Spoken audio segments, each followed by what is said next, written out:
રાજ્યમાં ગરમી વચ્ચે ફરી એકવાર વરસાદની આગાહી કરાઈ છે। આજે રાજ્યમાં છૂટાછવાયા વરસાદી ઝાપટાની આગાહી કરવામાં આવી છે। મધ્ય અને દક્ષિણ ગુજરાતના કેટલાક ભાગોમાં વરસાદ પડી શકે છે, તો પંચમહાલ, દાહોદ, મહીસાગરમાં વરસાદની આગાહી કરાઈ છે। વડોદરા, નર્મદા, છોટાઉદેપુર અને ભરૂચમાં પણ વરસાદ પડી શકે છે।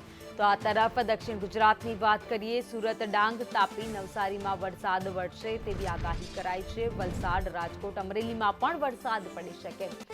તો ભાવનગર, ગીર સોમનાથમાં પણ છૂટોછવાયો વરસાદ વરસી શકે છે। વરસાદની આગાહી આવતીકાલથી રાજ્યમાં ભારે વરસાદની આગાહી હવામાન વિભાગ દ્વારા કરવામાં આવી છે।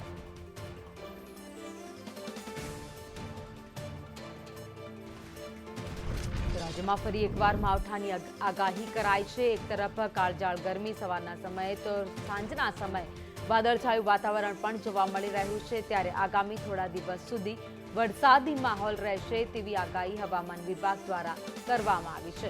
જોકે અત્યારે તો ભર ઉનાળાની સિઝન છે, પરંતુ આ વખતે ચોમાસું વહેલું આવે તેવી પણ શક્યતાઓ વ્યક્ત કરવામાં આવી છે। ત્યારે હાલમાં આગામી 5 થી 6 દિવસ રાજ્યના અનેક વિસ્તારોમાં છૂટોછવાયો વરસાદ પડશે। તો સૌથી વધારે સૌરાષ્ટ્ર અને દક્ષિણ ગુજરાતમાં ધોધમાર વરસાદ ભારે પવન સાથે પડી શકે છે।